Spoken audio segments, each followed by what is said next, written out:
Hello everyone. UFC Fight Night Covington versus Buckley is taking place in Tampa, Florida this weekend. On Saturday, the king of Miami, Colby Covington, is fighting the surging prospect Joaquin Buckley, whose fight we will discuss in this video. Please drop a like and comment here, and also please sub if you're new too. We're going to get right into the breakdown, starting with Josefine Knuttson versus Piera Rodriguez. Josefine Knuttson is a former K1 kickboxer who has won two pretty uneventful decisions in the UFC. These have come over Marnik Mann and Julia Pilastri, which was a closer fight than the first one that I just mentioned. She's not the best, and she fights the decisions every time, and you can tell that she wants to do that with like the way their fight style is. So she's very tame. Piera Rodriguez, on the other hand, is this Venezuelan prospect who came up off of the Contender Series where she beat Valeska Machado and has wins against Kay Hansen and Sam Hughes in the UFC. She has been recently armbarred by Jillian Roberts and even lost a fight due to a disqualification via headbutt. So this kind of is the reason why I'm probably going to pick her to win this fight. She's a very mean girl, and I like her because of that. So I think she throws herself into these fights and swings to get somewhere instead of just trying to score points. And that counts for something with me. The aggression will help her at least get to a decision where she wins. It's hard to lock down in these women fights who's going to win them just because it's pretty much impossible to predict subs or knockouts like accurately unless you're really watching WMMA, and I'm just not. So I hope that you guys can respect that. We're going to move on to the next fight on the card. It's going to be Davey Grant versus Ramon Tavares. Davey Grant is my boy, man. I just want to say that. And he's one of my favorite bantamweights off of the strength of the however many fight run he's been on, where, like, you know, he fought Chito Vera. He had a sick fight with Adrian Yanez, too. And he was he got a reverse triangle choke win over Rafael Sunsao. And that was really cool. So he just recently lost a decision to Daniel Marcos, who will be fighting Adrian Yanez, who we just mentioned earlier, later on in the card. And I will say that Daniel Marcos is very talented. And I will say this because of how he beat Davey Grant, who is very crafty. Daniel Marcos is also very crafty, and his performance was impressive. So Davey Grant's opponent this time, Ramon Tavares, had a war with Serhi Sadeh, who just bounced back from that loss by robbing Garrett Armfield in the horribly called decision. It's funny because he even fessed up to the fact that he think that he lost Serhi Sadeh, but we ball, whatever. Ramon Tavares is a very big puncher. He has a very massive power in his hands, and that's worrying because although Daniel Marcos is powerful, he's more rangy and technical, but was still scoring a lot on Davey Grant. The thing about being very powerful at the lower weight classes, like, you're still fast. You're just, like, not as fast as, like, the wiry guys who do less damage with their punches. But that minute difference in the speed of the fist coming at your opponent, it's not going to make that much of a difference, I feel like. So he could very well score a knockout here. A stout and thudding striker like a Sunsao was able to give Davey Grant trouble before he locked in that submission. I think he was down on both of the rounds leading to the third, where he just like whipped out a random reverse triangle choke and won it. That's my boy, dude. So I don't know how Grant will do against a guy with massive punch power after we saw him lose to Adrian Yanez, who, I mean, he does pack a wallop. He doesn't hit necessarily the hardest, but the way that Davey Grant lost that fight was just getting beat up. So, and I mean, Marlon Vera doesn't really hit the hardest, but he has decent power, and he beat up Davey Grant too. So this could very well be another instance of us just watching Davey Grant get brutalized, but you know, he's always game. So it's funny because, and I say that, but it's really funny because he could get knocked out here, and I'm like seriously worried about that. I'm gonna take a shot and I'm gonna pick against Davey Grant, even though I love him, man. But like, Sadeh must have graduated from We Eat Those University, because Tavares was smacking him very hard with huge hooks and he was tanking them. I don't know if Davey Grant would be able to do this, so I want to call a knockout, dude, but I'm not going to do it because Davey Grant is my friend. So I'm gonna say Ramon Tavares wins the decision. Nobody gets hurt. Nobody gets cut, nobody bleeds, they both go home to their families, but we still get to enjoy a fight that would, like, produce those types of outcomes. Okay, moving on to another women fight. It's going to be Miranda Maverick versus Jamie Lynn Horth. And Miranda Maverick is a fighter who beats lower tier fighters, but repeatedly hits a wall whenever she gets real tests. And I think that's kind of interesting. She has losses in the UFC, but they're to like Jasmine Jasudavicius. I'm going to get that right one day, man. Macy Barber, and Aaron Blanchfield. I mean, pretty elite fighters for this division, I guess you could call them that, but I mean, it's excusable for her to carry this losses if we all believe that she competed at a low level, but the promotion was really trying to build her up at this one point, and she was doing pretty good in these fights, so she has like a doctorate degree or something, and she just like is also a fighter too, so that was like a large selling point for trying to push her as a prospect that people should care about. But she's only okay to me. And Jamilyn Horth may be a little bit lower level, but this still may actually be a competitive fight, and more so than I would have guessed before I thought about it a little bit more. So Horth is a larger girl and has some thudding power, but she only really lacks speed, and she has problems with fast opponents who pressure with volume, like Veronica Hardy. Veronica Hardy, all Jamilyn Horth had to do was just wrestle Veronica Hardy. It would have been easy for her to win that fight.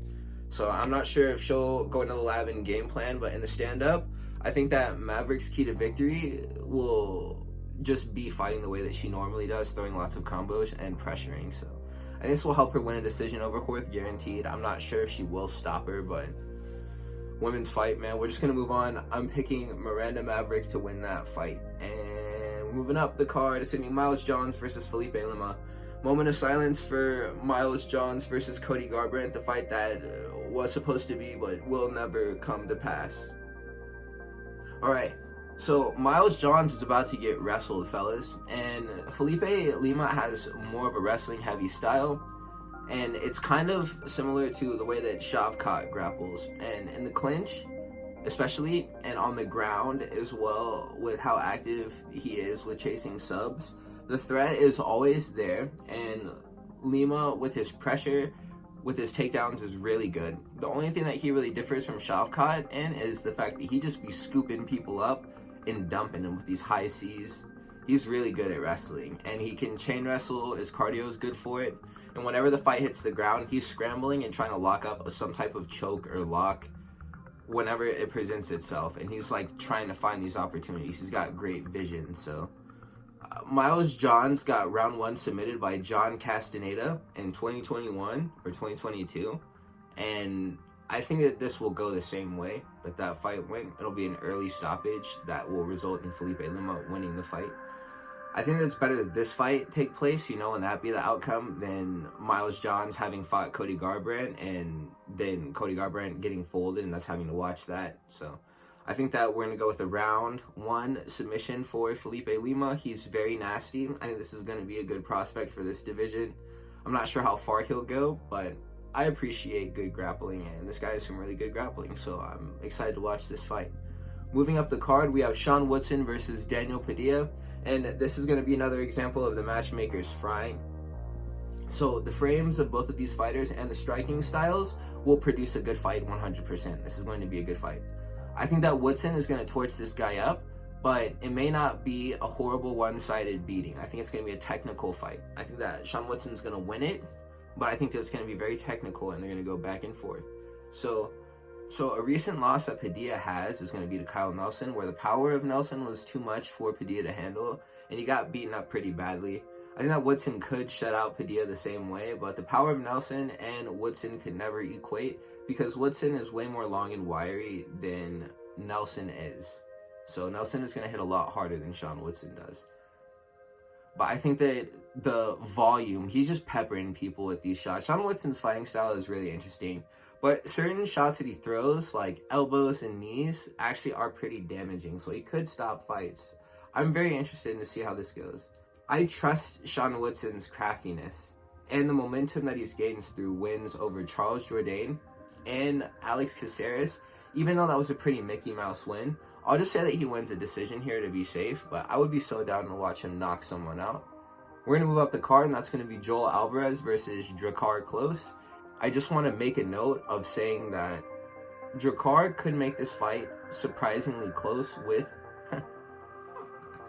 Joel Alvarez with his power, which is very notable. It's probably his most notable attribute. Drakkar Klose actually hits kind of hard, so Joel Alvarez is an insane weight bully, though, and he hits like what you would expect a 6'1", 155er to pop like, he cracks, dude. So I think that the most likely outcome of any event is going to be a devastating knockout where he crushes Klose's bones with knees or just brutal kickboxing combinations. So that's probably what I will pick, but I only think that he'll be able to stick Drakkar in the microwave just because Joel Alvarez has done bad things to other opponents that are much better than Drakkar Klose, in my opinion. Drakkar Klose is out here beating up Joe Selecki, and I don't suppose it's his fault that he hasn't gotten a harder fight in the UFC, but whenever he did fight Beneil Dariush in 2019 and 2020, he got knocked out in that fight, and that's not good. So this is a very high level of striking and clinching. I don't think he'll be able to manage the offense of Joel Alvarez without getting slept. So that's what I'm going to choose. Maybe round 1, maybe round 2. Joel Alvarez is going to knock this guy out. So the next fight that we're going to talk about is going to be Michael Johnson versus Ottman Azaitar. And I just want to say I'm glad that they gave the menace the respect that he deserves and placed this fight at the top of the prelims, man. He needs this respect, even though his record is a nearly 50-50, 23-19. And I call him exactly a coin flip fighter just because of the fact that he has an exactly even chance, an even 50-50 odds of winning a fight against anyone in his weight class, of either getting dominated or knocked out, or knocking out or dominating his opponent, which is so funny. And it could be Diego Sanchez, or it could be Dustin Poirier too. This guy has some really crummy losses and some wins that like certain fighters will never achieve in their careers ever. And it's so funny that they both exist on his record. Ottman Azaitar wasn't a tear in this division before he got chinned by Matt Frevola first, and then Francisco Prado, who's also pretty good. He had a good fight with Daniel Zellhuber in his last outing. So he's coming off of 2 knockout losses, and then he's getting match made with the Menace, bro. So this probably means that he's going to be coming off of 3 knockout losses in his next fight. So Michael Johnson had some momentum going into like this little win streak that he had, and it got kill switched by Diego Ferreira, which Diego Ferreira is a baller. So he knocked out Michael Johnson, which like sucks, but he's used to all that. And so he just walked it off and bounced back against Darius Flowers, and he's going to keep going too. I'm very confident. So Michael Johnson by knockout, and that will take us onto the main card. We're going to talk about Navajo Stirling versus Tukkos. I think that this Tukkos guy is just like this trial heavyweight fighter that they're giving to new recruits from the Contender Series to see if they're good enough to like knock people out or if they like to choke people. Because this guy really is just like one of those training dummies, like the jiu-jitsu training dummies that sits on the ground like this and you can like Darce choke it and stuff. So Umar Sy debuted against this PFL Can and he choked him out in 2 minutes. His striking and grappling doesn't really look to be at a really high level, Tukkos. And after an explosive finish on the Contender Series, I think we can comfortably expect another nasty knockout from Stirling over Tuco. Navajo Stirling is pretty large for this weight class. He's athletic, and Tukkos is just really a fat dude. Honestly, they're both 6'3", but one carries the weight a lot better than the other guy. So we'll see what's going on there on fight night. But another thing to add is that he is also from City Kickboxing in New Zealand, which doesn't automatically make him great, but gives us an idea that he'll probably know how to strike against someone who really can't, if that is the case, like I think it's going to be. Unless he's a 6'3" blood diamond, I think that we're probably going to see something pretty cool. I'm going to predict a first round knockout from Navajo Stirling, and that's going to move us on to Adrian Yanez versus Daniel Marcos. And I just want to say that Adrian Yanez could win and knock everyone out, and we'd all be fanned out rooting for him every time, but I mean, he has some boxing on him, but he has issues defensively and with his chin too. He can't stay out of the way of power shots that his opponents load up on, you know? And he just doesn't see them. He never sees them. So people can get off full power strikes that they chamber and telegraph on Adrian Yanez because he doesn't close his guard whenever he defends, and he just doesn't react in time to either parry or get out of the way. We saw this in that fight with Rob Font where he just got knocked out, and it was just... And I didn't see that happening, and I just, like, it told us a lot, I feel like. He also has an issue with leg kicks, too, which we saw in the fight with Johnny Martinez. He's not special for getting leg kicked by, you know, flushed by Johnny Martinez and then getting hurt by that guy because he does that to everyone. But he got stopped with the leg kicks, which means that he wasn't able to implement any game plan to check them or, you know, get ahead enough in the fight to where he started getting his leg hurt. It didn't really matter. So that's also something I want to note. Daniel Marcos has a wiry, explosive striking frame, and he's very busy, and he's going to be trying to chip away at Yanez the whole time until he snaps in half. I think he can honestly do this too. I think he'll beat the legs of Yanez out, and then he'll outstrike him outside of that. So this is going to be a stand-up fight, I think. We're not going to see any wrestling. I'm going to pick Daniel Marcos to clutch up this time and win by knockout in round 2. So that'll move us on to the next fight on the main card. Vitor Petrino versus Dustin Jacoby. So I think that Vitor Petrino isn't horrible, and he just demonstrated low fight IQ in his fight against Anthony Smith, and that's the reason why he got choked. And that really wasn't supposed to happen. They added him to like the UFC 4 video game. And the UFC knows that it wasn't supposed to happen either, so they're giving him a very winnable fight this time against Dustin Jacoby. And I believe that Vitor Petrino is at least just as good at striking as someone, say, like Dominic Reyes, you know? And I think that he could dispatch Dustin Jacoby at the same level of ease. So if Vitor Petrino struggles with Dustin Jacoby and takes it, or if he takes it to a decision, he's a fraud, and I think they should remove him from UFC 5. And Dustin Jacoby hasn't really showed us much in a few fights. He's a gatekeeper who just gets chinned over and over again for highlights. And I really think that this is just like all eyes on Vitor Petrino at this point in his career, because he needs to get back on track from last time. And this is really his fight to lose. So I'm going to pick him to win by round 1 KO. And if he doesn't do it, then I'm just going to hang my head in shame, like for him. So I'm just going to take us on to, we're getting up towards the top. I think that we have 3 more fights after this. We're going to talk about Manel Kape versus Bruno Silva. So I think we overrated Manel Kape so hard, and he's not as good as we thought, dude. So he may knock this guy out, and if he doesn't or loses, which is very possible, I think that he also is a fraud, and I'm going to go out on a limb and say that. I mean, he does have a lot of footage because he's been fighting for a long time, but as of late, Manel Kape's literally just been like on Benoit Saint-Denis levels of aura merchantry. So he needs to actually put something behind it. And this is a good opportunity for him to show what he's been doing. So his opponent this time around is honestly just like Makayev, man, and will aggressively shoot takedowns across the octagon until he lands, and is a strong grappler with decent striking. So Manel Kape could serve this guy up and knock him out if he actually is who we all think that he is. But honestly, dude, the fight with Makayev and the fight with Felipe dos Santos too got me really thinking that it's not smart for him to be calling for fights with like Kai Kara France and stuff. So I think he loses this fight to the pressure wrestling, and there's a high chance that we see a TKO after Manel has been drowned. So I'm going to say Bruno Silva be a TKO in any round, because Manel Kape, I mean, sure he was hurt last time, but that's what I'm going to go with. We're going to move on to Cub Swanson versus Billy Quarantillo.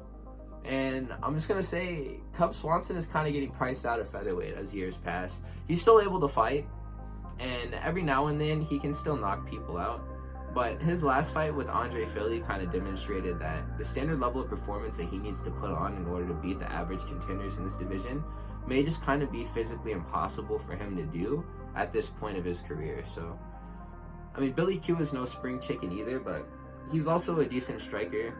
But one thing I will note is that he does have a lot of like losses to crafty vets too, which is something that I'm factoring into this decision that I'm going to make. I think it's super possible that Cub Swanson does knock this guy out, and this is one of the guys who like I don't feel like is very serious, or like they could inflict career-ending damage to a fighter like Cub. So I'm thinking of making this pick with my heart, just because I think that seeing Cub Swanson win is also a very cool thing every time I get to see it. I think I'm going to say that Cub Swanson wins this fight by knockout. And I'm just going to pick with like my heart, because I just like seeing him win. I'm not sure if he will, but I'm just going to say that Cub Swanson knocks this guy out, because I think it's doable. And that's going to take us on to the co-main event. This is going to be the regularly scheduled bathroom break on the main card of these fight nights. It's going to be Mackenzie Dern versus Amanda Ribas. Mackenzie Dern is honestly just a gatekeeper at this point. She's a great jiu-jitsu player, but her striking just never caught on, man. And we've been waiting for her to get some type of kickboxing bag on her, but she hasn't, and her striking is super sloppy, and she's not technical on the feet. All of her exchanges end up with her slipping while throwing some type of kick, or entering a clinch and then just getting laced or pulling guard. It is so boring. So she does not keep herself safe or try to preserve herself by like mitigating damage. She doesn't understand that at all. Any lady who understands striking will easily dismantle her. Ribas has been chinned by Marina Rodriguez, but if Marina Rodriguez is like an 8-level striker in this division for like as far as striking threat goes, Dern is like a 4. So I got Amanda Ribas being smart and not engaging with Dern on the ground, and then just winning a standing fight very cleanly. And that's going to take us on to the main event, and I just want to say that Covington is over the hill. I know I make memes about how I still think that he's good, but he's getting old, man, and he's been on a steady decline for like 2 years. And if you're talking to someone who just got into the sport, say like 2022, and you try to tell them that Colby Covington is actually a top 5 welterweight in the world, based off of what they've been seeing lately in his last 2 fights since 2022, they would laugh in your face, dude, and they would tell you that you're a liar, unless you show them the footage, and even still, they'd be like, what is this, man? So, I mean, I don't know. Buckley is a better striker, I think, after what we just watched. Buckley is literally a better striker than Ian Gary and Shavkat Rakhmonov, and I'll just put it like that, man. Like, he's just as good, if not better, than, like, Leon Edwards at striking, as far as effectiveness goes, for a separate set of reasons. So, he could knock out Colby Covington on accident, and he's no slouch in grappling either, which is another thing. He's like the final form of Tyron Woodley, and he's gonna spin for Black Lives Matter. Colby Covington, though, and his pressure wrestling style could smother Buckley, which I could see happening too, but only momentarily, because Colby is definitely becoming less muscular and capable as he fights more and more. He, like, doesn't look very strong at all in these, like, control positions on the ground. I don't think he'll be able to just take Buckley to deep waters and drown him in there. And I'm confident that Buckley hits much harder than even someone like Usman. He has nuclear power. So Colby Covington is going to get nuked in this fight. Buckley has the cardio to take this 5 rounds too, but I think he'll be able to finish most people in the late rounds, maybe 4 or 5, whenever they start to get lazy and forget that he has such a great power threat. So he'll keep Colby Covington guessing and biting until he makes a mistake, and then the fight will just be over, and that's it. So Buckley, round 4 knockout. Again, that's going to end the year. I'm going to have to think of just different ideas for videos. Again, if you guys want to see something specifically, please comment it. Honestly, this was a good year of fighting. I guess we talk about like who the fighter of the year should be, maybe the best fights of the year. I don't know. Honestly, I feel like one thing that's a very good sign for UFC in the sport is that I always say that this was the best year that I've watched at the end of every single year that passes whenever I've watched the UFC. So that's a very good sign. I love the fact that this sport is continuing to develop and that we're getting great champions and great fights every single year. So I can't wait until January 11th whenever we're back. But, you know, we're still going to be rolling out content and stuff. So, fellas, please stay safe until the next one. Joaquin Buckley. Put the house on Joaquin Buckley. All in Joaquin Buckley.